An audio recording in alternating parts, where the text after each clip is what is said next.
What if the myths we think we know are just the surface of something far deeper? Picture this: for thousands of years, while humans built cities, fought wars, and forged empires, another kind of battle raged in the shadows. Not between kings or armies, but between gods, across continents and cultures, from the sun-baked temples of Egypt to the misty halls of Asgard. Divine pantheons clashed in a silent war that shaped the fate of civilizations. These weren't just stories told around campfires. They were echoes of something grander: cosmic rivalries, alliances, and power struggles that transcended human understanding. And today, we're pulling back the veil on these hidden conflicts for the very first time. Think about it. Why do so many mythologies share eerily similar themes: floods, rebellions, trickster gods, and world-ending prophecies? Coincidence, or could it be evidence of something far more deliberate?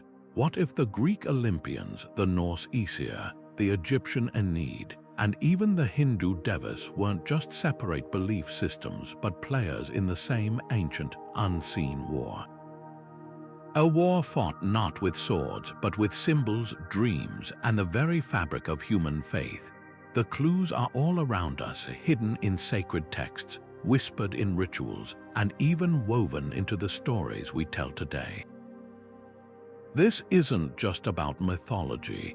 It's about the invisible hands that guided human history.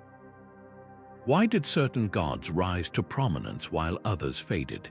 How did these divine rivalries influence the rise and fall of empires? And most chilling of all, could these silent wars still be happening right under our noses? Over the next hour, we'll journey through forgotten lore, decode the secret language of the gods, and uncover the startling truth behind these mythic battles. By the time we're done, you'll never look at ancient legends the same way again. So settle in, because the story you're about to hear changes everything. To grasp the true scale of these divine conflicts, we have to look beyond the flashy battles and thunderous showdowns. These weren't petty squabbles over territory. They were cosmic chess matches where every move reshaped humanity's destiny. Take the Egyptian god Set, who didn't just murder Osiris in a fit of rage. His act was a calculated strike against order itself, a challenge to the entire pantheon's authority that echoed for generations. Meanwhile, in Mesopotamia, the epic Enuma Elish doesn't just describe Marduk slaying Tiamat. It's a symbolic takeover where Babylon's gods rewrite the rules of creation itself. What makes these conflicts so fascinating is how they operated on multiple levels. On the surface, you have dramatic stories: gods turning into animals, heroes wrestling serpents, floods wiping out civilizations. But peel back the layers and you'll find something far more profound. When Indra defeats the drought-causing dragon Vritra in Hindu texts, it's not just a hero's tale. It's a theological argument about who controls life-giving waters, and by extension, who deserves humanity's devotion. Similar patterns emerge when Zeus overthrows the Titans, or when the Norse Aesir defeat the chaotic Jotnar. These weren't random acts of violence. They were carefully crafted narratives designed to reinforce cultural identity. The weapons of choice in these wars were never conventional. A pantheon might gain ground by having their creation story adopted by a neighboring kingdom, or lose influence when their sacred animals stopped appearing in royal art. Sometimes the battles were fought through language itself, like when the Greek Olympians absorbed older deities by giving them new names and backstories, effectively rewriting divine history. Other times, the conflict played out in architecture: temples built on the ruins of rival god shrines, sending a clear message about which pantheon now held sway. Perhaps most intriguing is how these divine rivalries didn't just shape myths, they shaped human civilization. The rise of monotheism wasn't just a theological shift, it was the ultimate victory in this silent war, where one god absorbed the attributes of countless others. Even today, traces of these ancient conflicts linger in our stories, holidays, and symbols, if you know where to look. The echoes of these divine power struggles continue to influence how we see the world, proving that some wars never truly end, they just change form. These divine kingdoms didn't just exist in isolation, they operated like celestial superpowers, each with their own borders, alliances, and spheres of influence. Think of Mount Olympus not just as a mythical mountain, but as the divine capital of a sprawling cosmic empire, its authority radiating across the Mediterranean. Meanwhile, the Norse gods ruled from Asgard, their power stretching through the fjords and forests of Scandinavia like an invisible web. And in West Africa, the Yoruba Orishas governed from their own celestial city of Isle Ife, their influence woven into every river, storm, and marketplace. What's fascinating is how these pantheons mirrored the political realities of their worshippers. Just as human kingdoms expanded through trade and conquest, so too did the gods. When Rome encountered Greece, it wasn't just two civilizations meeting. It was a celestial summit between Olympians and their Italic counterparts. The Romans didn't merely adopt Greek gods, they negotiated divine mergers. Zeus became Jupiter not through conquest but through a kind of heavenly diplomacy, blending Greek grandeur with Roman authority. This wasn't theft, it was statecraft on a cosmic scale. But not all divine interactions were peaceful. When cultures clashed, their gods waged proxy wars through symbolism. Take the Babylonian god Marduk, absorbing the attributes of older Sumerian deities after his people rose to power, a celestial rebranding that signaled who now ruled both heaven and earth. Or consider how Egypt's Amun-Re fused with the sun god Ra, creating a super deity to unite Upper and Lower Egypt under one divine banner. These weren't just theological shifts, they were power plays, with gods rising and falling like stocks in a celestial marketplace. The most revealing battles often happened at the edges of these divine territories. In coastal regions where Greek traders met Egyptian priests, hybrid deities like Hermanubis emerged, a fusion of Hermes and Anubis that served as a spiritual handshake between pantheons. Even the Celtic god Lugus quietly absorbed traits from Rome's Mercury when their worshippers intermingled. These syncretic deities were more than cultural compromises. They were living treaties, proof that gods could adapt to survive in an ever-shifting cosmic landscape. What does this tell us? That ancient people saw their gods not as distant myths, but as active participants in a grand, invisible geopolitical theater. When a nation fell, its gods didn't vanish. They were either absorbed into the victor's pantheon or relegated to the role of demons and spirits. This cosmic Cold War shaped everything from temple architecture to seasonal festivals, proving that for our ancestors, divinity wasn't just worshipped, it was negotiated. The Trojan War stands as one of history's most vivid examples of gods using mortals as pieces in their celestial games. Behind every arrow loosed and every ship launched, the fingerprints of the Olympians were everywhere. Take the infamous Judgment of Paris, a beauty contest between three goddesses that spiraled into a decade-long war. But this wasn't just vanity at play. When Paris awarded the Golden Apple to Aphrodite, he unknowingly reignited an ancient rivalry between her, Hera, and Athena, each representing vastly different visions of power. Love, sovereignty, and wisdom weren't just ideals, they were divine factions battling for supremacy through human proxies. Look closer, and the battlefield reveals even deeper layers.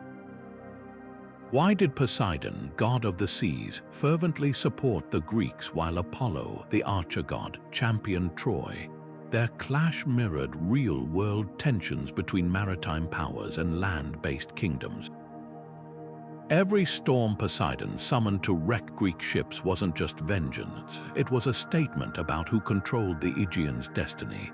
Similarly, Apollo's plague arrows raining down on the Greek camp weren't merely divine punishment. They were a reminder that even the mightiest armies bowed to celestial will. The gods didn't just influence the war, they weaponized human emotions to fuel it. When Aphrodite made Helen fall for Paris, or when Athena tricked Hector into facing Achilles, these weren't whimsical interventions.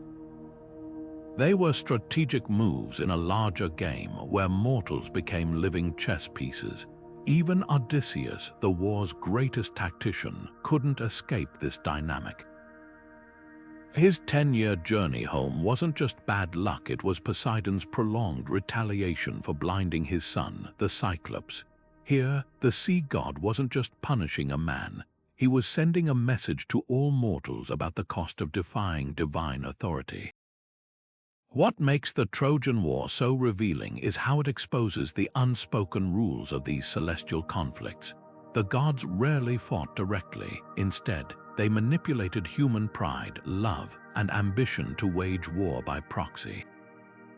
When the Greeks finally sacked Troy, it wasn't just a military victory. It was a cosmic realignment where Olympian alliances shifted like tectonic plates. The war's aftermath, from Aeneas's founding of Rome to Agamemnon's tragic homecoming, proved that even in victory, mortals remained at the mercy of divine schemes.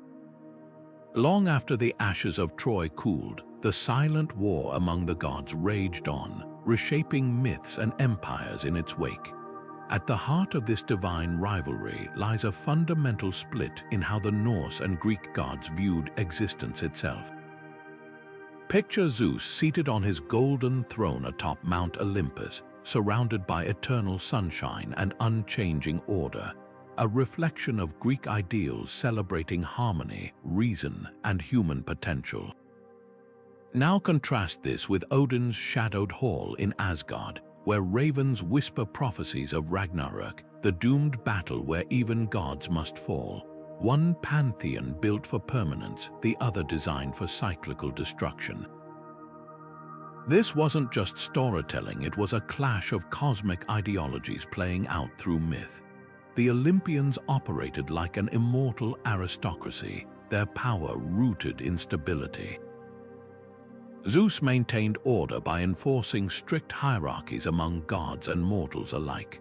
When Prometheus dared to steal fire for humanity, his punishment wasn't just about rebellion, it was a warning against disrupting the divine blueprint.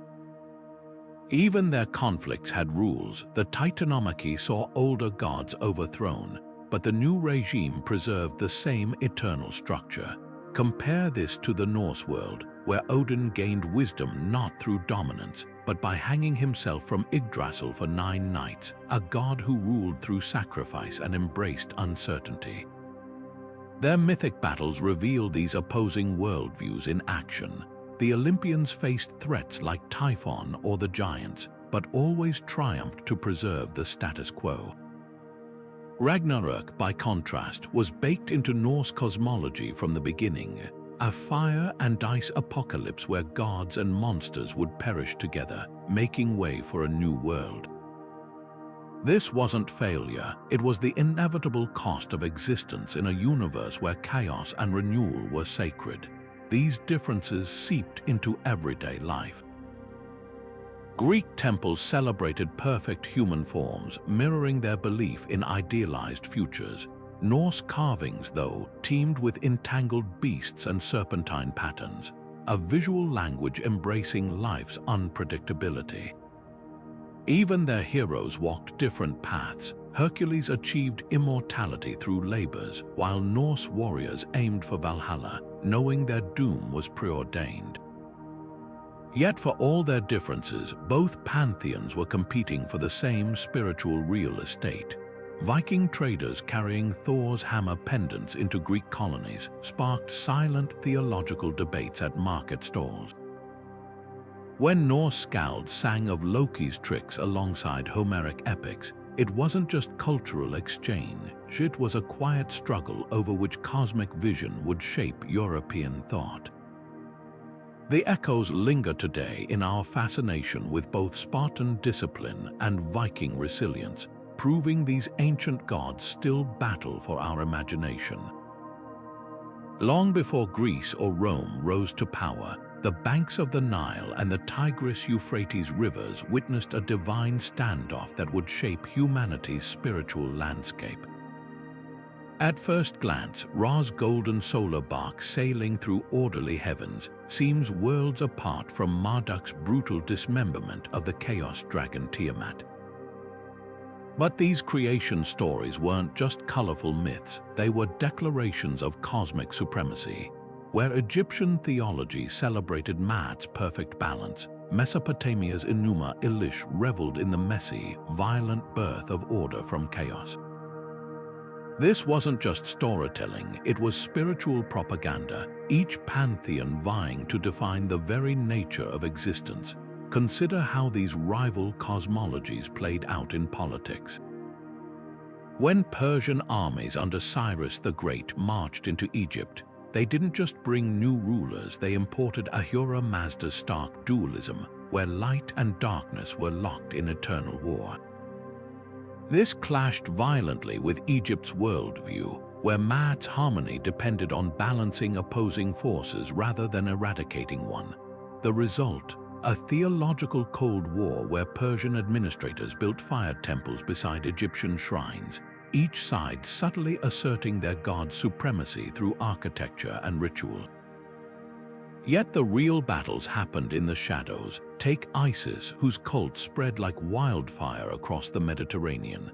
As her worship reached Babylon, local priests began merging her attributes with their own goddesses, a divine dilution tactic.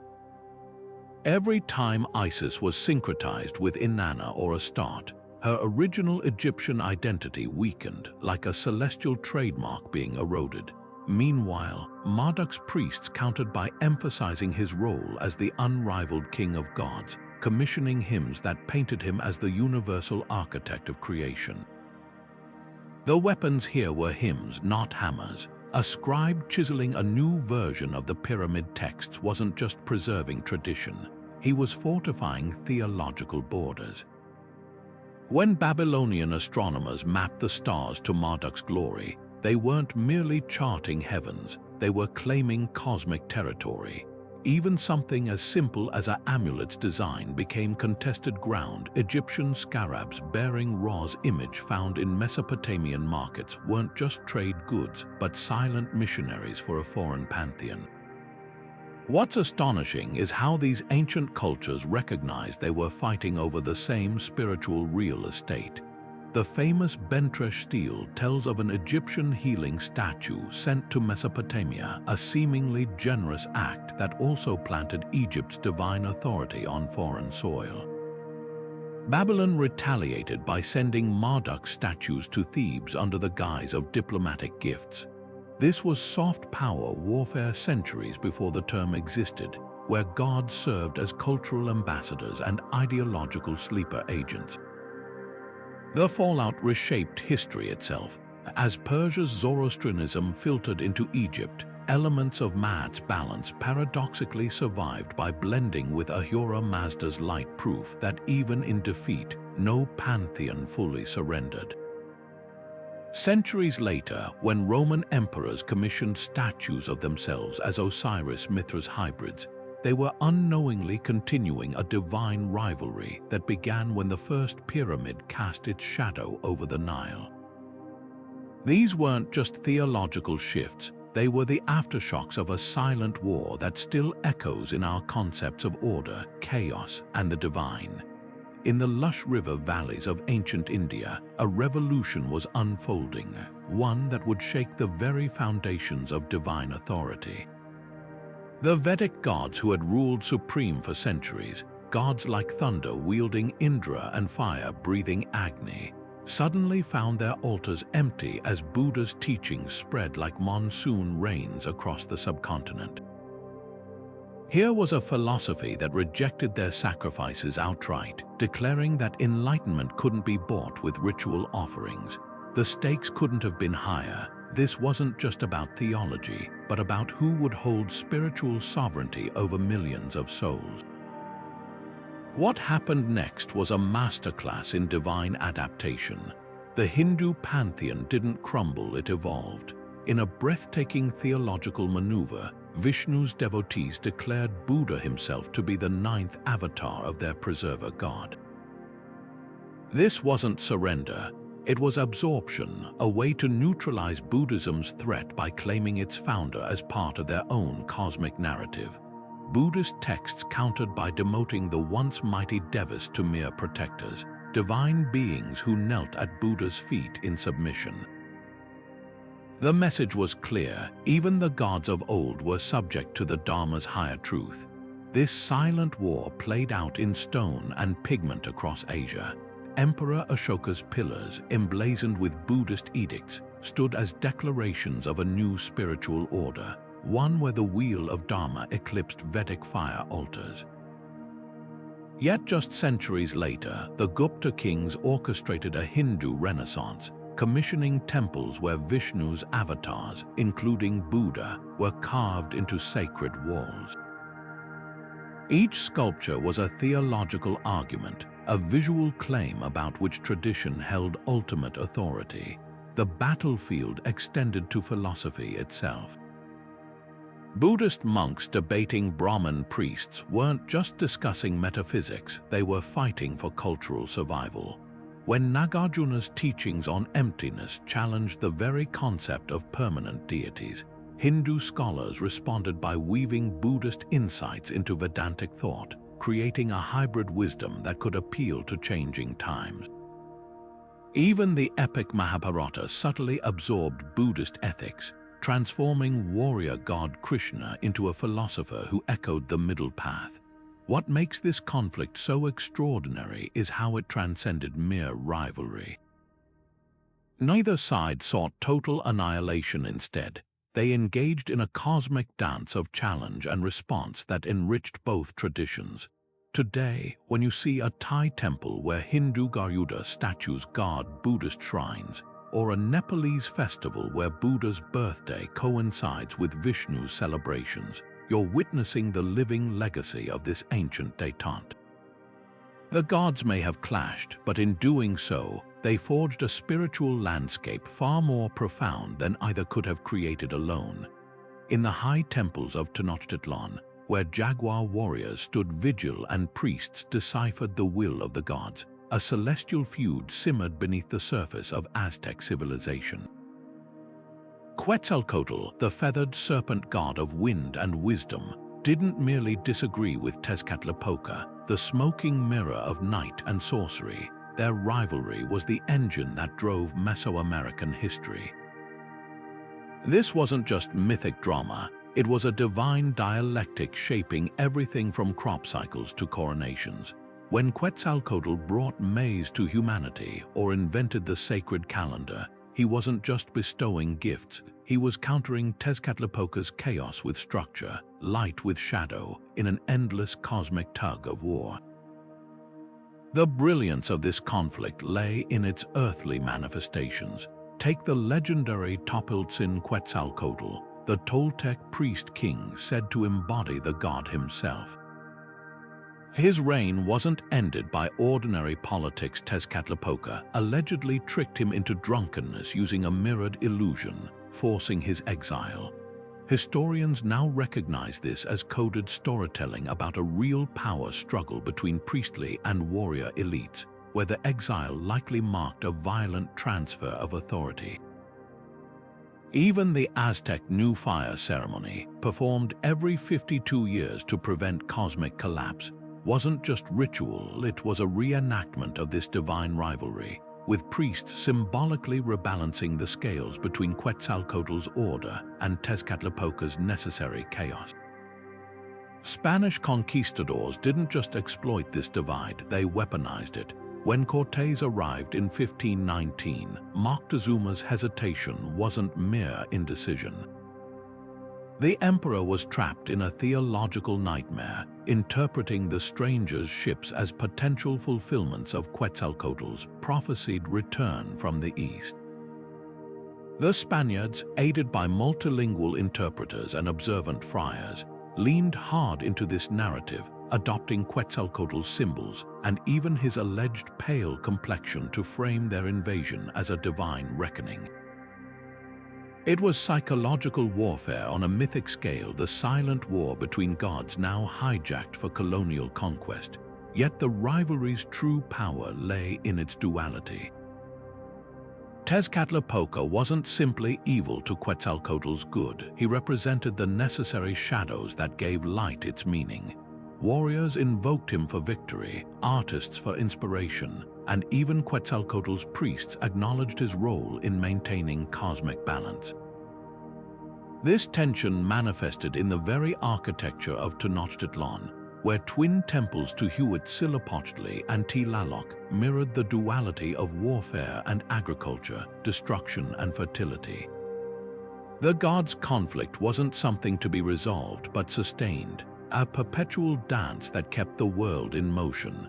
Modern excavations reveal how deeply this rivalry was etched into Mesoamerican consciousness. A recently unearthed temple at Chala shows alternating carvings of Quetzalcoatl and Tezcatlipoca, their images locked in stone like chess pieces on a divine board. Even after the Spanish conquest, the feud persisted in hidden forms. Colonial-era codices often depicted the Virgin Mary with Quetzalcoatl's serpent motifs, while Tezcatlipoca's imagery resurfaced in folk tales about trickster spirits. The gods may have faded from official worship, but their ancient contest still whispers through Mexico's cultural DNA, proving that some divine wars never truly end, they just find new battlefields. When shackled Yoruba people were torn from their homeland and thrust into the brutal world of colonial plantations, they carried something the slavers couldn't confiscate, the memory of their gods. But worshipping Orisha openly meant punishment, even death, so they devised a brilliant strategy, assigning each deity a Catholic saint's mask. Shango, the thunder god whose double axe symbolized justice, hid behind Saint Barbara, often depicted with a tower struck by lightning. Oshun, the river goddess of love and fertility, merged with Our Lady of Charity, her golden hues preserved in Cuban iconography. This wasn't mere adaptation, it was spiritual espionage, a divine resistance movement woven into the fabric of forced conversion. Parallels were too precise to be accidental. Yamaya, Mother of the Seas, found refuge in the Virgin Mary's blue robes, both figures representing protection and motherhood. Even the Catholic sacraments were repurposed. Holy water became sacred river offerings. Communion wine transformed into ritual palm wine libations. Spanish priests saw compliance. What unfolded was a theological sleight of hand where African cosmology survived inside European ritual like a sacred Russian nesting doll. This clandestine war birthed entirely new religions. In Cuba, Santeria, literally the way of the saints, became a living archive of Yoruba wisdom disguised as folk Catholicism. Across the Atlantic in Brazil, Candomblé temples preserved Orisha worship under the watchful eyes of colonial authorities by aligning ceremonies with saints' feast days. When devotees danced for St. George, they were really invoking Ogun, the warrior Orisha of iron and technology. The very churches built to erase African spirituality became unwitting sanctuaries for its survival. What makes this conflict extraordinary is its aftermath. Unlike other mythic battles that faded into history, this one grew stronger through suppression. Modern genetic studies reveal how mitochondrial DNA traces from West Africa still circulate in the Americas, but far more enduring are the spiritual genes encoded in Santeria's drums, Candomblé's sacred foods, and the Orisha traditions thriving from Miami to Montevideo. The slave trade attempted cultural genocide, yet the gods not only endured, they multiplied, their worship now practiced openly by millions across continents. Today, when a Santeria priest places fresh flowers at a Catholic saint's statue, they're continuing a 6th-century-old tradition of sacred deception. The Silent War didn't end with emancipation. It evolved into a vibrant spiritual legacy proving that faith, when threatened, doesn't disappear, it transforms. Those colonial churches meant to erase African identity became the very vessels that carried it into the future, turning forced assimilation into one of history's most profound acts of divine rebellion. Ireland's misty hills and emerald valleys once trembled under the footsteps of two mythic forces locked in eternal struggle, the radiant Tuatha De Danann and the monstrous Fomorians. Their conflict wasn't just local folklore, it was Ireland's chapter in an ancient Indo-European saga of gods versus giants, order against chaos.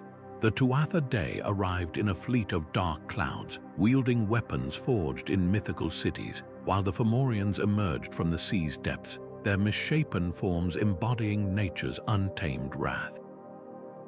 Yet this battle wasn't merely about territory, it was a cosmic referendum on what kind of world would take root in the Celtic imagination. Look closer, and the parallels with Norse mythology become undeniable. Just as Thor's hammer kept the frost giants at bay, Lug's spear and Nuada's sword defended the Tuatha De against Fomorian encroachment. Both pantheons framed their struggles as divine mandates: light against darkness, fertility against blight. But here's where it gets fascinating. When Viking longships finally reached Irish shores, these mythic narratives didn't clash, they fused. Thor's red beard and fiery temper found echoes in Lug's mastery over storms and crafts, while the Fomorians' one-eyed King Bala became strangely reminiscent of Odin, the All-Father who sacrificed an eye for wisdom. Sacred landscapes became the silent battlegrounds for this theological merger.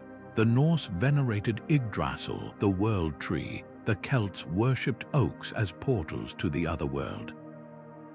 When Viking settlers carved Thor's hammer into Irish standing stones already marked with Lug's symbols, it wasn't vandalism, it was mythic diplomacy. Even the legendary Lear Fail, the stone that roared for rightful kings, took on new layers of meaning as Norse skalds wove it into sagas about Thor's trials. The most telling evidence of this fusion lies in the legends themselves. The Ulster Cycle's Cu Chulainn, a demigod with Lug's blood, began displaying Thor-like battle frenzies in later tellings. Meanwhile, Norse accounts of Thor wrestling sea serpents suspiciously mirrored older Celtic tales of Lug defeating water demons.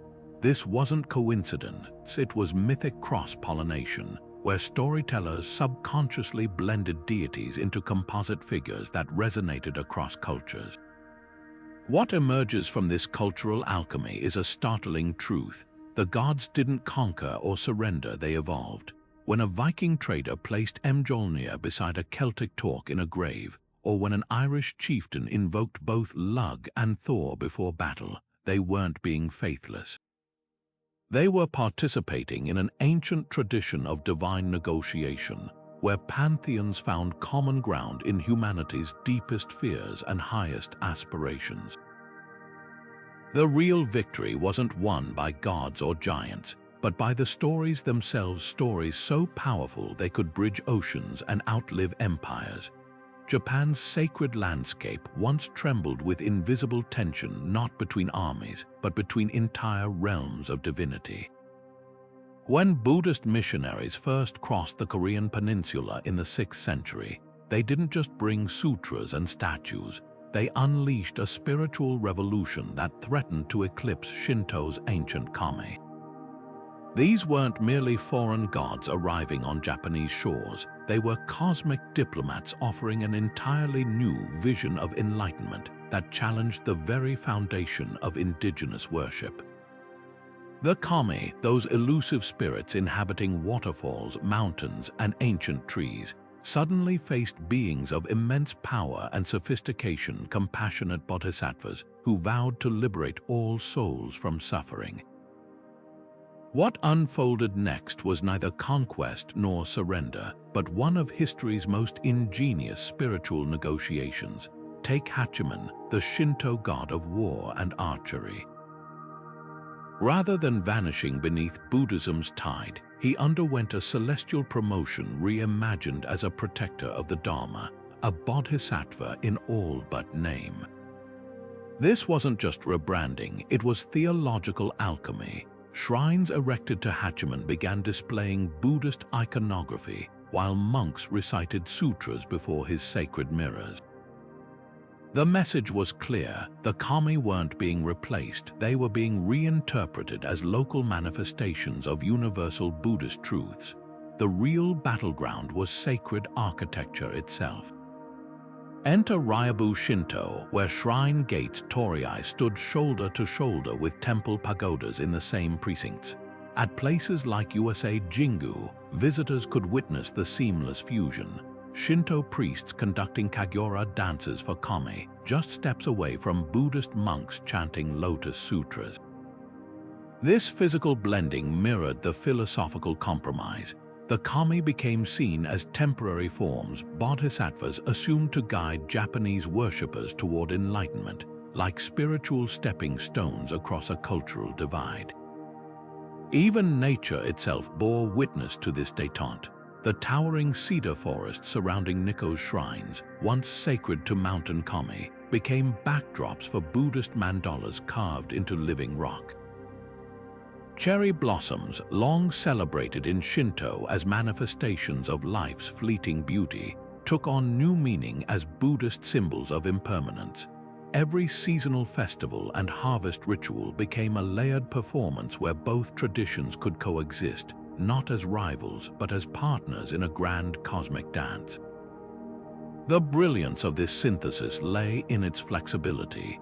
When Emperor Shomu declared the great Buddha of Nara as protector of the state in the 8th century, he wasn't rejecting Shinto, he was expanding its vocabulary. The sun goddess Amaterasu, instead of competing with the Buddha's light, became his celestial counterpart.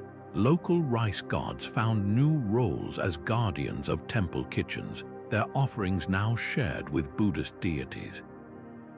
This wasn't dilution, it was evolution, proving that gods survive not through stubborn isolation, but through creative adaptation. Modern visitors to Kyoto's Fushimi Inari can still see the legacy of this ancient compromise: thousands of vermilion torii gates leading past stone fox statues holding Buddhist jewels in their mouth. These silent sentinels stand as testament to a war that ended not with victory or defeat, but with something far more profound: the realization that the divine speaks in many tongues, and the holiest truths often lie in the spaces between traditions. Long before Persia and India became distinct civilizations, their gods spoke the same celestial language. The earliest hymns of the Rigveda and the Avesta reveal this shared heritage of Varuna, the Vedic sky god who bound the cosmos with his sacred ropes, and Ahura Mazda, the Persian lord of wisdom who governed through Ashur, his divine order. Both deities descended from the same Proto-Indo-European root, a time when priests around the Caspian Sea likely invoked their names interchangeably.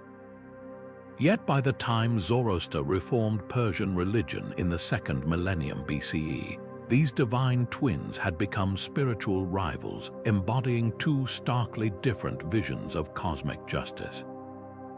Varuna's rule was one of intricate balance. In the Vedas, he's depicted as a meticulous cosmic accountant, his noose not a weapon but a symbol of universal contracts. Day follows night, rivers reach the sea, and truth inevitably outweighs deception. His power flowed from harmony, not conquest. Ahura Mazda, by contrast, waged an eternal war. Zoroaster's revelations cast him as the general of light in an apocalyptic struggle against Angra Mainyu, the destructive spirit. Where Varuna maintained equilibrium, Ahura Mazda demanded allegiance neutrality was impossible in his binary universe of truth and lies. This theological split didn't happen in a vacuum. As Persian and Indian societies diverged, so did their gods. The Vedic people, sheltered by the Himalayas and nourished by monsoon-fed rivers, developed a worldview where even opposing forces like Indra's storms and Varuna's calm skies could coexist. Persia's harsh plateau, constantly threatened by nomadic incursions, bred a starker philosophy. Sides had to be chosen, fences built, enemies named. The same ancestral deity that became Varuna in India transformed into Ahura Mazda's uncompromising righteousness in Persia. When Zoroastrianism later faced decline under Islamic rule, its angels didn't vanish, they migrated. Jewish captives in Babylon had already encountered Ahura Mazda's divine court during their exile, absorbing concepts like the adversarial Satan, originally Angra Mainyu's echo, and the six-winged seraphim, cousins to Zoroastrian Amsha Spenta. Early Christianity amplified this, borrowing the Archangel Michael's battle against the dragon mirrors Ahura Mazda's struggle, while the Book of Revelation's cosmic war owes more to Persian eschatology than Hebrew prophecy. Even the concept of a Messiah returning to renew the world finds its earliest blueprint in Zoroaster's Saoshyant prophecies. What makes this divine diaspora so remarkable is its inversion of the usual conquest narrative. Typically, when a religion falls, its gods perish with it. But Ahura Mazda's angels performed the ultimate theological Houdini act. They slipped into rival pantheons disguised as native figures, ensuring their survival in foreign scriptures.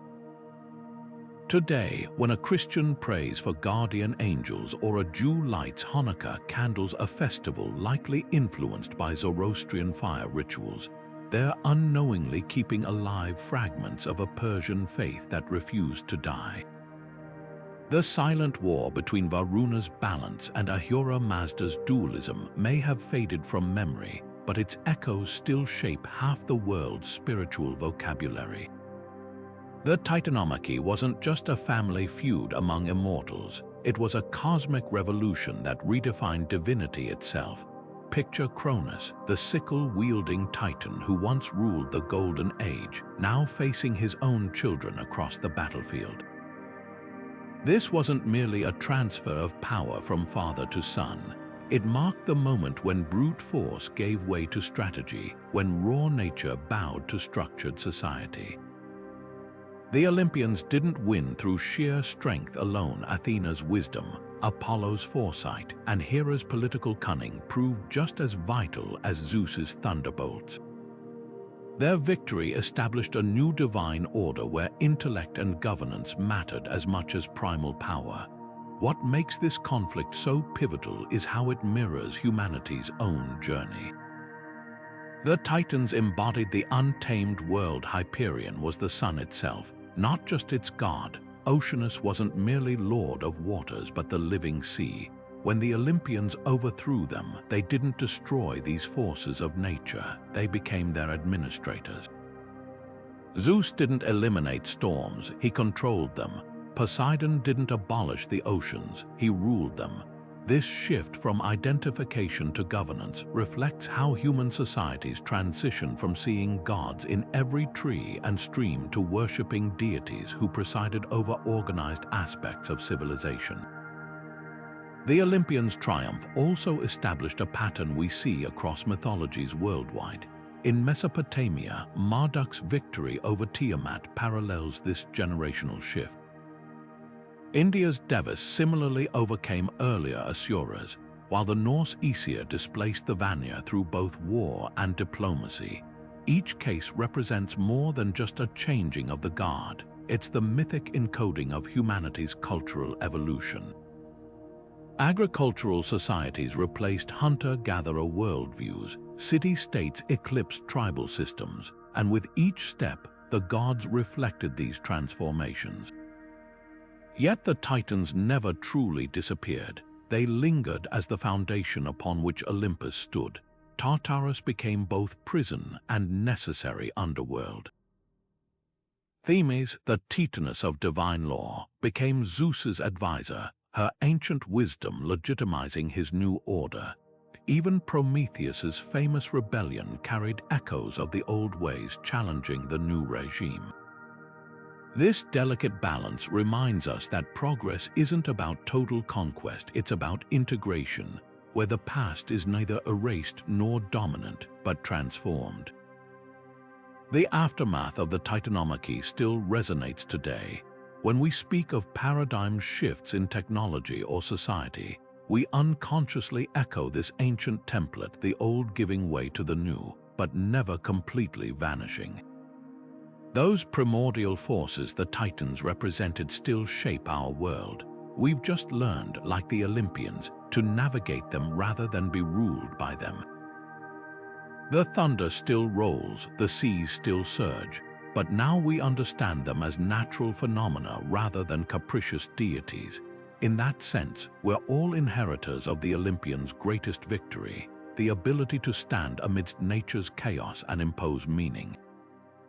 Creation myths were never just about explaining how the world began. They were divine propaganda, carefully crafted to justify who ruled the cosmos. Take the Babylonian Enuma Elish, where Marduk doesn't merely defeat the primordial dragon Tiamat. He dismembers her body to fashion the heavens and earth, literally reshaping reality to reflect his supremacy. This wasn't poetry, it was a theological coup. By framing Marduk as the architect of existence itself, his priests elevated him above older Sumerian deities like Enlil, effectively rewriting celestial history to match Babylon's rising political power. The same pattern emerges in the Hebrew Bible's clash between Yahweh and Leviathan. On the surface, it's a thrilling tale of a deity subduing a chaos monster. But dig deeper, and you'll find a bold declaration of monotheism's triumph over Canaanite polytheism. Leviathan wasn't just a beast, it was a relic of older Near Eastern myths where the sea serpent Yam represented rival gods. By depicting Yahweh crushing Leviathan's heads, the authors weren't just telling a story, they were erasing the spiritual competition, one symbolic victory at a time. Egypt's Memphite theology performed a similar sleight of hand. When priests of Ptah claimed their god conceived the world through thought and speech centuries before Genesis, let there be light, they weren't just philosophizing.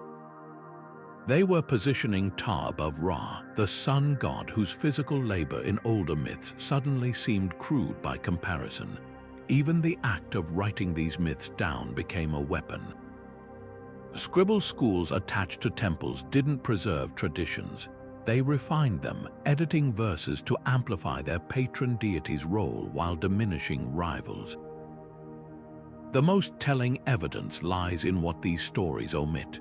Sumerian tablets unearthed at Nippur describe Enlil as the supreme separator of heaven and earth. Yet after Babylon's ascendancy, those same tablets were recopied with Marduk's name inserted over Enlil's like a celestial find and replace function. In India, the Vedas originally celebrated Varuna as the cosmic sovereign until later texts quietly transferred his attributes to Indra, mirroring shifts in priestly power. These weren't innocent updates, they were mythic hostile takeovers where winning gods absorbed the losers' portfolios like corporations merging assets. What's astonishing is how these revised cosmologies still shape modern belief systems. The Genesis creation story, with its orderly division of light from darkness and waters from land, bears striking parallels to Marduk's victory, except now there's no rival god left to defeat. The Chaos Dragon is reduced to mere deep waters, its divine identity scrubbed away. This quiet erasure proves the most effective wars aren't fought with lightning bolts or floods, but with parchment and ink. When a new regime takes power, the first casualty isn't the old gods, it's their stories. And in the battle for human hearts, controlling the narrative has always been the ultimate divine weapon. Divine espionage took many forms, but none were more cunning than the gods who walked among mortals in disguise. Odin didn't just wander Midgard as a cloaked wanderer. His broad-brimmed hat and single visible eye became the ultimate reconnaissance tools, allowing him to eavesdrop on human conversations, test loyalties, and even manipulate kings without revealing his true nature. Each interaction was a calculated move in the unseen war between pantheons. When he shared the secret of runes with humanity, it wasn't mere generosity, it was strategic positioning, ensuring Norse influence would endure in the written word itself. Zeus's legendary dalliances followed a similar pattern. His transformations, swan, bull, golden shower, weren't just about passion, they were divine intelligence operations. By fathering demigod heroes like Heracles and Perseus, he planted living weapons across Greek territory, ensuring Olympian dominance would persist through bloodlines. Even his affair with Yoruba, which began with him masquerading as a white bull, had geopolitical undertones. Her name later graced an entire continent, subtly claiming the land for his pantheon's legacy. Hindu scriptures elevated divine espionage to an art form. Krishna's role in the Mahabharata wasn't merely as Arjuna's charioteer. He was a celestial operative embedded in the Kurukshetra war. His famous Bhagavad Gita sermon unfolded on a literal battlefield, where he manipulated events to ensure the Pandavas' victory, all while maintaining the facade of a humble advisor. Earlier, as a child, his butter-stealing antics weren't just charming mischief, they were early lessons in asymmetrical warfare, outwitting stronger foes through guile rather than force. Animal disguises proved equally effective in these shadow wars. Egyptian gods like Thoth as an ibis or Bastet as a cat weren't just symbolic, their animal forms allowed them to observe human activities unnoticed.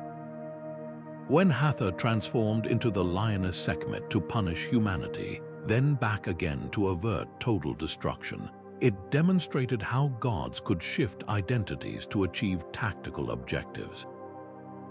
Even Loki's fly disguise to sabotage the dwarf Brocka's craftsmanship reveals a pan-cultural truth. Sometimes the smallest, most inconspicuous forms carried the greatest power to disrupt. The brilliance of these operations lay in their deniability. When a disguised god sparked a war or toppled a kingdom, rival pantheons couldn't retaliate without proof. This plausible obscurity made divine espionage the perfect weapon, quietly reshaping mortal affairs while leaving no celestial fingerprints. The silent war wasn't won by thunderbolts or hammers, but by whispered prophecies, strategic marriages, and the careful cultivation of human devotion, one undercover operation at a time. The oracle at Delphi didn't just predict the future, she weaponized it. When kings and generals climbed the sacred slopes to hear Apollo's prophecies, they weren't receiving impartial glimpses of destiny. Every cryptic verse from the Pythia's lips was a carefully crafted arrow, loosed to shape alliances, spark wars, or topple regimes in ways that favored Olympian interests. Take the famous warning given to King Croesus. If he attacked Persia, a great empire would fall. He assumed it meant Cyrus's kingdom, but the empire that crumbled was his own. This wasn't divine error, it was celestial sabotage, a masterclass in steering human ambition toward God's unseen agendas. Norse seers wielded prophecy even more dramatically. The Volva who chanted Ragnarok's grim stanzas didn't just describe doom, she accelerated it. By planting visions of Fenrir's jaws and Surt's flames in warriors' minds, she turned fatalism into fuel. Why else would Odin, the Allfather, obsessively gather heroes in Valhalla if not to manufacture the very army his prophecies demanded? The self-fulfilling nature of these visions reveals their true purpose, not foretelling fate, but forging it through human hands. Egypt's oracles operated with surgical precision. At the Temple of Ammon in Siwa, Alexander the Great received confirmation he was the son of Zeus, a conveniently timed revelation that legitimized his conquest of Egypt. Coincidence unlikely. The priests knew aligning with the rising Macedonian star would secure their temple's influence. Similarly, when the Delphic oracle told the Athenians to trust their wooden walls against Persia, it wasn't just strategic advice, it funneled their faith toward Athena's patronage, ensuring her dominance over rival gods like Poseidon. What made these prophecies so effective was their built-in ambiguity. Like divine riddles, they could bend to fit any outcome, leaving mortals to shoulder the blame for misinterpretation. The Trojan princess Cassandra's curse to see the future but never be believed wasn't just tragedy. It was insurance for the gods. When her warnings about Troy's fall went unheeded, Apollo's role in the city's destruction faded from memory. The perfect crime, orchestrated catastrophe with zero divine accountability. Even the Bible's prophets participated in this celestial chess game. Jeremiah's dire warnings to Judah weren't mere doomsaying. They were Yahweh's psychological campaign to purge rival Baal worship. By framing Babylon's invasion as divine punishment, he turned military defeat into theological victory. Meanwhile, in Mesoamerica, Aztec seers interpreted omens like flaming comets as signs to intensify sacrifices, binding humanity tighter to Huitzilopochtli's bloody cult. The chilling truth, these ancient prophecies still shape our world. Modern leaders consulting astrologers or diviners continue the tradition, proving that the silent war never ended. It just traded laurel wreaths for suits and smartphones. The gods may have changed names, but their playbook remains timeless. Control the narrative, and you control the future. Rome didn't just borrow Greek gods, they executed divine corporate takeovers.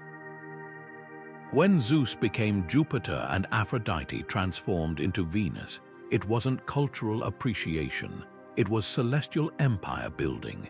The Romans understood that absorbing rival pantheons stripped them of their autonomy, turning potential threats into compliant subsidiaries of their own religious franchise. Take the Capitoline triad Jupiter, Juno, and Minerva, which mirrored Greece's Olympian power structure but with a crucial twist. These gods now answered to Rome's political agenda. Temples built in conquered territories weren't just places of worship. They were spiritual embassies, broadcasting Roman authority under the guise of shared divinity. The strategy went deeper than name changes. Roman priests meticulously studied foreign rituals, then repackaged them with Latin flourishes, Dionysus-wild Bacchanalia festivals. Tamed into state-sanctioned events where excess served imperial unity rather than subversion.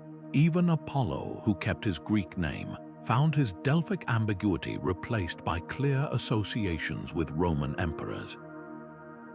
This wasn't syncretism, it was divine branding, where the fine print always favored Rome. Celtic territories reveal the tactic's brilliance. Epona, the horse goddess worshipped from Gaul to the Danube, didn't disappear under Roman rule. She was drafted. Cavalry units adopted her as their patroness, minting her image on military standards. By the 2nd century, this once local deity had stables in Rome itself, her cult neutered of rebel sentiment and repurposed for imperial loyalty. The message was clear: resistance meant irrelevance, while cooperation earned a place in the conquering pantheon. Egyptian gods faced subtler assimilation. Isis' sprawling cult posed too great a threat to dismantle, so Rome reframed her. Wall paintings in Pompeii show her wearing Juno's features, while Serapis, a Ptolemaic fusion of Osiris, and Apis became Rome's preferred Egyptian export, his cult sanitized for Mediterranean tastes. Even the practice of emperor worship borrowed from the pharaoh's divine kinship, repurposing ancient theology for modern propaganda. The silent victory lay in making submission feel like privilege. Conquered peoples could keep their gods so long as those deities now wore Roman uniforms. This spiritual soft power outlasted legions. Centuries after the empire fell, Jupiter's name still echoes in Thursday, Jove's day, while Minerva's owl hoots in university crests. The real conquest wasn't of land, but of imagination, proving that the most enduring wars aren't fought with swords, but with symbols. When the pharaohs of Egypt declared themselves sons of Ra, they weren't just making poetic claims, they were launching history's first divine propaganda campaigns. The scorching sun god didn't merely symbolize kingship, his golden rays became the ultimate endorsement, transforming mortal rulers into cosmic royalty. This wasn't vanity, it was political genius. By embedding their authority in solar mythology, pharaohs ensured that every sunrise reaffirmed their right to rule, while eclipses could be framed as celestial warnings to rivals. The strategy was so effective that even foreign conquerors like Alexander the Great adopted it, rushing to Memphis to undergo coronation as Ra's heir rather than risk rebellion by dismissing local beliefs. China perfected this divine political alchemy with the mandate of heaven. Unlike Egypt's unchanging god-kings, Chinese dynasties operated on a celestial lease agreement. Emperors ruled only so long as they maintained cosmic harmony. Floods, rebellions, or crop failures weren't just misfortunes. They were heavenly eviction notices signaling it was time for a new family to take the throne. The Zhou dynasty's overthrow of the Shang in 1046 BCE wasn't framed as a coup, but as Tian, the impersonal celestial force, withdrawing its blessing from unworthy rulers. This ingenious system made rebellion divinely justifiable while preventing total chaos, since challengers had to prove their virtue matched their ambition. The gods didn't just legitimize rulers, they actively shaped geopolitics. Assyria's terrifying war machine marched under Ashur's banner, his winged disk emblazoned on shields as troops razed Babylon. But when the tables turned and Babylon rose again, Marduk's priests systematically erased Ashur from temple inscriptions, demoting him from supreme deity to forgotten relic. Similar fates awaited gods across history. Amun's priesthood dwindled when Egypt fell to Rome, while the Aztec Huitzilopochtli's temples became quarries for Spanish churches. Divine reputations rose and fell with their patrons' fortunes, making theology the ultimate extension of realpolitik. Perhaps no example proves this interplay more starkly than Constantine's conversion to Christianity. When he painted Christ's Chi-Rho symbol on his soldiers' shields before the Milvian Bridge battle in 312, he wasn't just seeking spiritual aid, he was strategically aligning with a god whose underground network stretched across the empire. A persecuted faith's resilience made it the perfect vehicle to consolidate his fractured realm, and within decades, Rome's old gods found themselves demoted from divine rulers to literary metaphors. The Silent War had claimed its most prestigious casualty, the entire Olympian pantheon, undone not by thunderbolts but by the shifting tides of imperial necessity.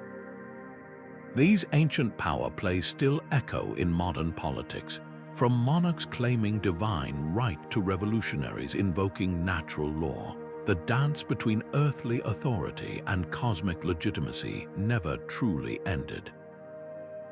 The gods may have changed names, but the game remains the same. Whoever controls the narrative of ultimate truth controls the throne. The animal kingdom wasn't just a backdrop for divine wars, it became the battlefield itself.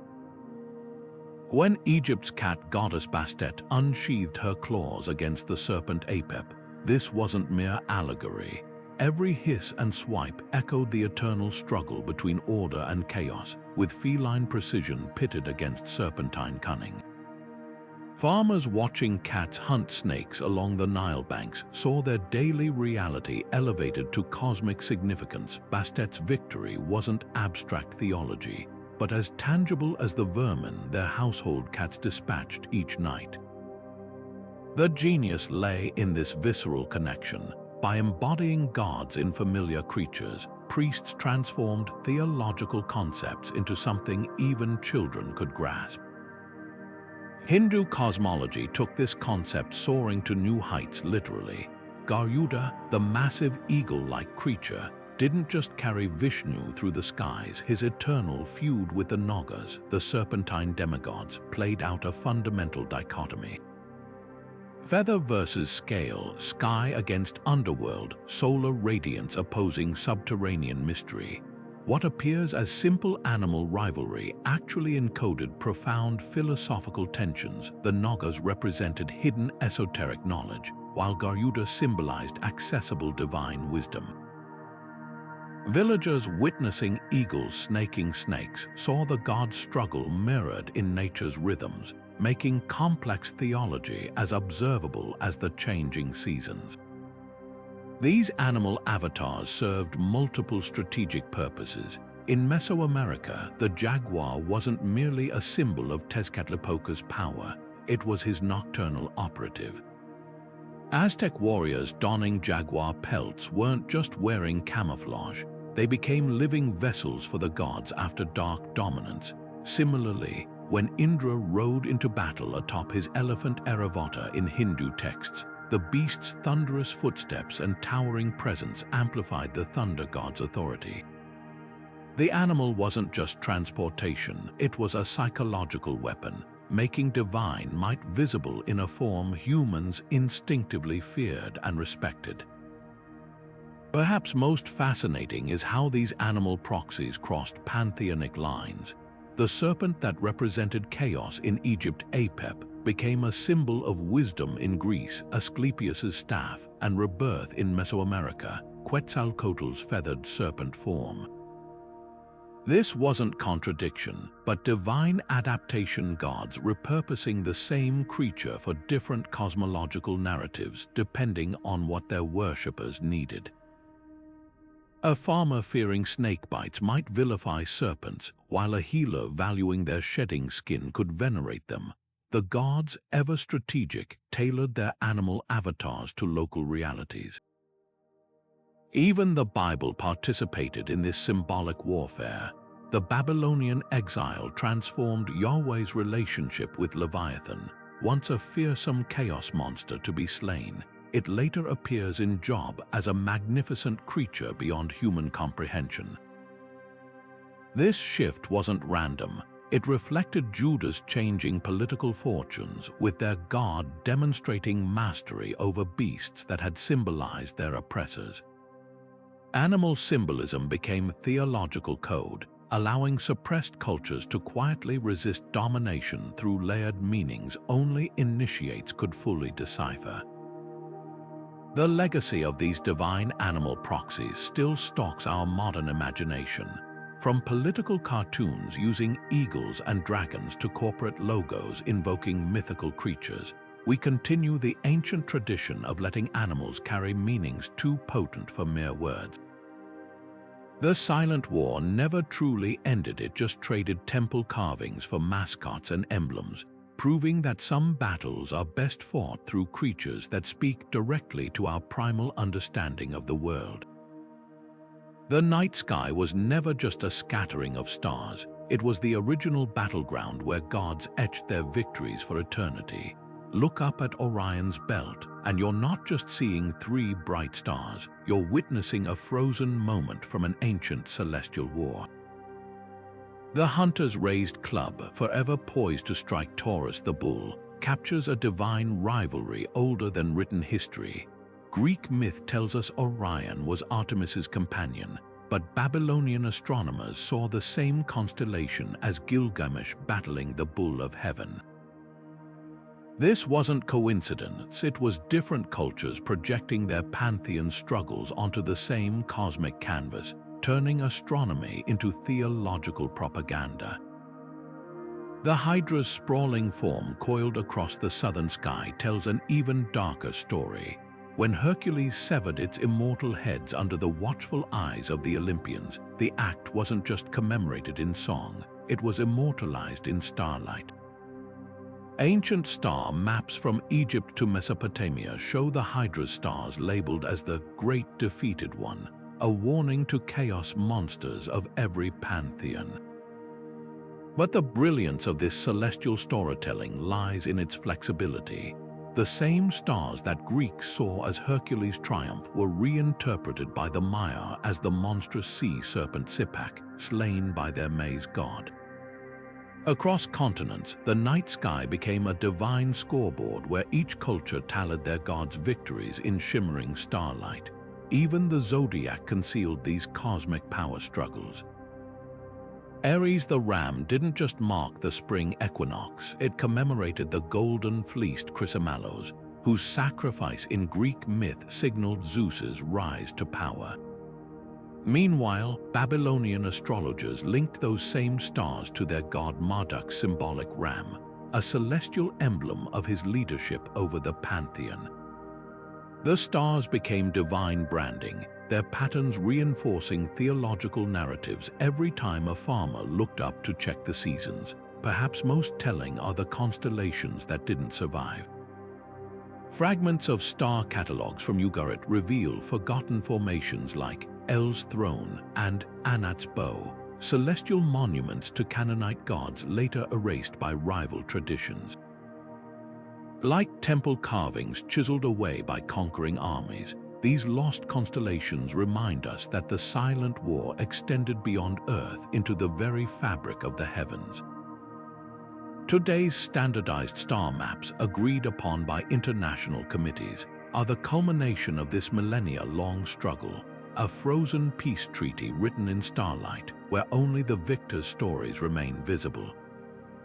Flood myths across cultures share an eerie similarity, not because ancient civilizations copied each other, but because they all encoded the same divine warning. When the Babylonian epic of Gilgamesh describes the gods unleashing a deluge like wild asses screaming to wipe out humanity, it mirrors the biblical Noah story down to the birds sent to find dry land. Hindu texts speak of Manu building an ark at Vishnu's command, while Greek mythology tells of Deucalion surviving Zeus's wrath by floating in a chest. These aren't coincidences, they're different pantheons enforcing the same celestial rulebook: worship correctly or face annihilation. The mechanics of these floods reveal their true purpose. In every version, the disaster isn't random, it's surgically precise. Sumerian tablets describe the god Enlil targeting humans specifically because their noise disrupted his rest, framing the flood as divine pest control. The Aztec myth of Chalchutlicue drowning humanity in a flood of blood wasn't about punishment, it was about purification, clearing the board for a more devout generation. Even the Aboriginal Australian story of the rainbow serpent flooding the land carried this theological fine print. The waters didn't just destroy, they reshaped the landscape to remind survivors who truly controlled their world. What makes these narratives so chilling is their psychological brilliance. By embedding survival instructions within the myth's Noah's Ark, Manu's fish given warning, the gods established a template for obedience. Build this, follow that, prove your worthiness through exact compliance. The floods weren't just punishments, they were loyalty tests, with each retelling reinforcing that divine favor could be earned through ritual precision. Mesopotamian kings used this to their advantage, claiming direct descent from flood survivors like Utnapishtim to legitimize their rule as divinely approved. The aftermath of these myths reveals their real-world impact. When the Kayich Maya recited the Popol Vuh story of the wooden people drowned for forgetting their creators, it wasn't just folklore, it was social engineering. Communities living near active volcanoes or unstable river systems internalized these stories as cosmic explanations for natural disasters. interpreting eruptions or floods as signs of divine displeasure rather than geological events. This mindset shaped entire civilizations. Inca engineers built earthquake-resistant temples not just for practical safety, but to demonstrate their ongoing worthiness to avoid another unmaking, like the flood that supposedly preceded their empire. Yet the most fascinating twist lies in how these stories evolved. Early versions like the Sumerian flood myth show capricious gods drowning humanity on a whim, but later retellings, especially monotheistic ones, reframe the deluge as righteous justice. This wasn't just theological progression, it was celestial reputation management. As gods competed for worshippers, they needed narratives that balanced their power with moral authority. Floods became less about divine tantrums and more about maintaining cosmic order. The Silent War wasn't just between pantheons, it was between competing visions of divinity itself, with humanity's survival hanging in the balance. The demonization of rival gods wasn't just theological slander, it was spiritual warfare by rebranding. When Zarathustra declared the Devas, once revered Indo-Iranian deities, to be servants of the lie, he didn't merely reject them, he weaponized their existing worship. These weren't forgotten gods fading into obscurity, but active forces recast as enemies in a cosmic battle between Ahura Mazda's light and Angra Mainyu's darkness. The brilliance of this move lay in its psychological precision. By framing older gods as corrupt rather than obsolete, Zarathustra transformed nostalgia into revulsion, turning ancestral reverence into a moral failing. Farmers who once prayed to the Deva Indra for rain now feared invoking his name, lest they align themselves with cosmic corruption. Christianity employed the same tactical erasure on a Mediterranean scale. Baal, the storm god whose name literally meant Lord, became Beelzebub, the Lord of the Flies, a grotesque parody of his former majesty. His sacred bulls, once symbols of divine potency, were reinterpreted as demonic idols. Even Pan, the rustic Greek god of wild places, didn't just fade away. His cloven hooves and horns were grafted onto Christian depictions of Satan, transforming pastoral piety into infernal imagery. The horned god who represented untamed nature became the embodiment of sinful abandon, his panpipes now soundtracking damnation rather than harvest festivals.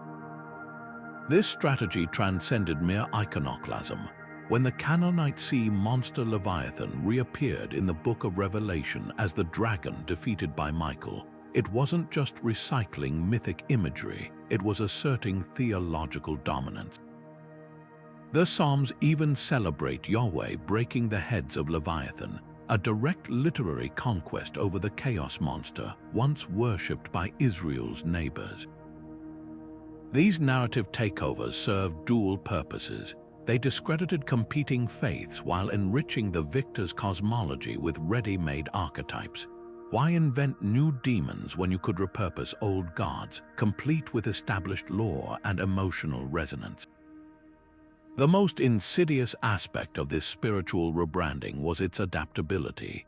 In Mexico, Spanish friars reinterpreted the Aztec Tzitzimime star demons who threatened to devour the sun as proof that indigenous people had unconsciously anticipated Christianity's apocalyptic warnings. Norse giants became Christian devils, their frosty origins overwritten with hellfire.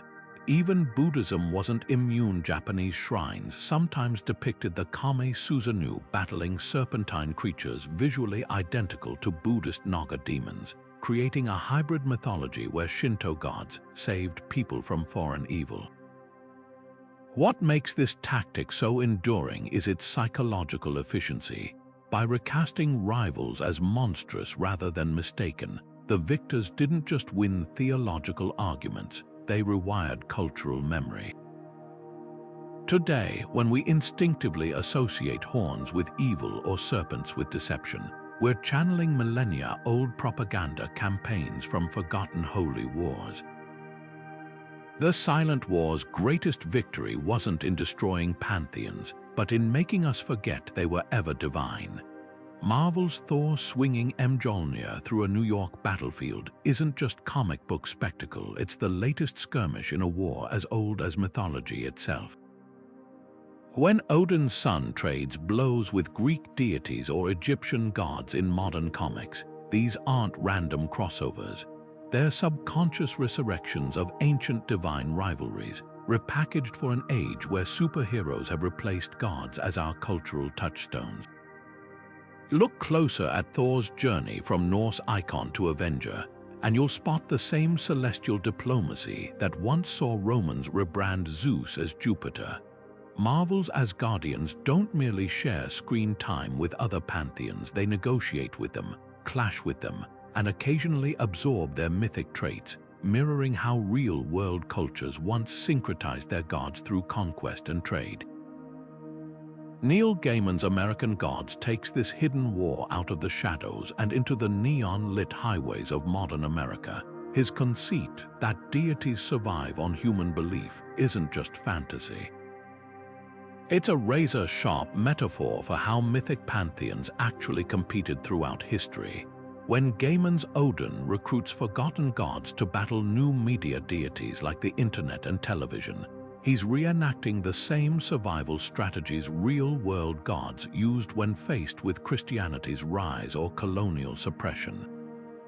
The Slavic god Chernobog working in a Chicago slaughterhouse isn't just poetic irony, it's what happened to countless deities when their worshippers vanished, their power reduced to echoes in folk tales and superstitions. What makes these modern retellings so compelling is their fidelity to the original conflict's rules. Just as ancient gods gained followers through demonstrating power, whether through abundant harvests or military victories, Marvel's Asgardians constantly prove their worth by saving Earth. Meanwhile, Gaiman's Mr. Wednesday schemes like the Odin of old, trading favors and manipulating mortals in ways that would feel familiar to any Viking skald. Even the visual language carries these ancient tensions. Thor's MCU costumes increasingly incorporate runic designs as his stories explore Norse roots, while American Gods visually contrasts old-world iconography with American kitsch, turning roadside attractions into modern-day temples. The real genius lies in how these stories expose the fragility of divine power. When Marvel's Zeus dismisses Thor as a drunken usurper in Love and Thunder, it's not just banter.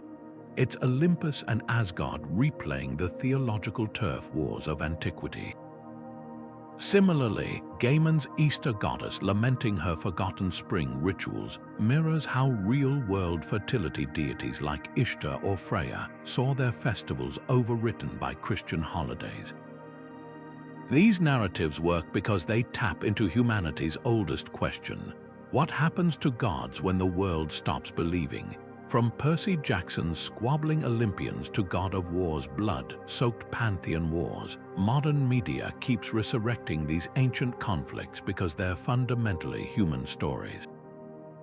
The masks have changed: comic panels instead of temple carvings, streaming series rather than oral epics, but the war remains the same. Every time a new adaptation pits Thor against Hercules or reimagines Anubis as a noir detective, it proves these gods never truly fade away. They just wait for the next storyteller to reignite their eternal rivalries. Beneath the cobblestones of Mexico City's Zocalo lies one of history's most dramatic acts of divine conquest, a Spanish cathedral rising precisely where the Aztec Templo Mayor once stood. This wasn't just architectural replacement, it was spiritual annihilation in stone and mortar. The Spanish didn't merely build over the ruins of Huitzilopochtli's temple, they used its very stones in their new walls, a literal embodiment of one pantheon consuming another. But this tactic wasn't unique to the Americas. From the Roman Forum constructed over Etruscan shrines to the Parthenon repurposed as a Christian church, sacred spaces became the ultimate trophies in the silent war between gods. Artifacts tell an even darker story of celestial erasure. In Egypt, archaeologists found statues of Akhenaten's sun god Aten deliberately defaced not by time, but by chisels wielded under orders from later pharaohs. The heretic king's attempt to replace the traditional pantheon with a single solar deity was so reviled that his successors systematically chipped away the god's name and likeness from every monument. Similarly, when the Assyrian king Sennacherib razed Babylon, he didn't just destroy Marduk's statue, he carried it off to Nineveh like a divine hostage, knowing that without its physical embodiment, the god's presence would fade from the city's collective memory. The most insidious rewritings happened in plain sight. Hindu temples across Southeast Asia show how Vishnu's iconography subtly absorbed local deities, his avatars appearing with regional features, his myths blending with indigenous folklore. A 10th century Cambodian shrine originally dedicated to a mountain spirit became a Vishnu temple not through destruction, but through careful artistic assimilation. The spirit wasn't demolished, it was demoted, recast as a minor figure kneeling at the Hindu god's feet. Even the materials spoke volumes. Gold leaf applied only to the new deity's image, leaving older carvings to dull with time, a visual hierarchy etched in precious metals. Sometimes the evidence surfaces in startling ways. In Turkey, restoration work on a medieval church revealed paint layers depicting both Christian saints and, beneath them, the faint outlines of Apollo's lyre. In Peru, Spanish chroniclers wrote of Incas secretly burying miniature huacas representing their old gods beneath church altars, a spiritual sleight of hand that let them technically worship Christ while maintaining ancestral ties. These weren't acts of defiance so much as divine diplomacy, finding ways for pantheons to coexist when outright victory proved impossible. The chilling takeaway. Every major religious site is likely built on someone else's holy ground. Jerusalem's Temple Mount holds layers of Canaanite, Jewish, Roman, and Islamic worship. India's Kashi Vishwanath Temple stands where a mosque once was, which itself may have replaced an earlier Shiva shrine. These sites aren't just places of worship, they're archaeological battlefields, their very foundations whispering of gods deposed and traditions overwritten. The Silent War's casualties weren't just statues and temples, but entire ways of seeing the universe, each conquest leaving behind not ruins, but a new reality where the victor's gods had always reigned supreme. The silent wars between gods didn't just reshape myths, they rewired the human mind. When ancient priests declared their deity the sole arbiter of truth, they weren't just making theological claims. They were activating a primal us versus them instinct that still pulses through modern culture. Consider the Babylonian practice of god-napping, where conquering armies would literally carry off statues of defeated people's gods. This wasn't mere plunder, it was psychological warfare, a calculated strike at the enemy's identity. The message, your protectors are now our prisoners, and their silence proves our gods reign supreme. Survivors didn't just lose their temples, they faced existential vertigo, their entire cosmic order invalidated in one brutal ritual. Heroism itself was forged in this divine crucible. The Iliad's warriors didn't fight for land or gold alone. They battled for divine favor, their exploits designed to catch Olympus's attention. Achilles choosing glory over longevity wasn't reckless pride. It was a mortal playing his assigned role in the god's eternal drama. Norse skalds took this further, weaving tales where even death in battle served Odin's recruitment needs for Ragnarok. These narratives didn't just entertain, they programmed entire generations to see valor through a celestial lens, transforming human bravery into devotional currency. Modern secular ideologies unconsciously mimic these ancient patterns. Political movements adopt the fervor of religious crusades, complete with demonized opponents and sacred texts. Sports rivalries echo the territorial disputes of patron gods fans wearing team colors like devotional talismans, stadiums becoming modern temples where tribal loyalties play out. Even the culture wars framing borrows from this mythic playbook, recasting social debates as existential battles between cosmic forces of progress and tradition. The labels change, but the psychological architecture remains startlingly familiar. What's most revealing is how these divine conflicts justified the unthinkable. Aztec warriors didn't question mass sacrifice because the gods themselves demanded blood to postpone cosmic collapse. Crusaders pillaged in Christ's name, convinced their violence served a heavenly timeline. This moral alchemy, turning atrocity into duty, relied on the ultimate psychological trick, positioning human actions as mere extensions of divine will. Today's extremists still use this playbook, their manifestos littered with references to apocalyptic prophecies and holy mandates. The Silent War's true victory wasn't in which pantheon survived, but in how thoroughly it colonized our cognition. From national anthems that invoke divine blessing to the way we instinctively frame disasters as acts of God, we still perceive reality through mythic lenses. Every time someone claims history is on their side or frames opposition as forces of darkness, the old gods whisper through them, proving that the most enduring battles aren't fought with swords or lightning bolts, but in the neural pathways where belief takes root.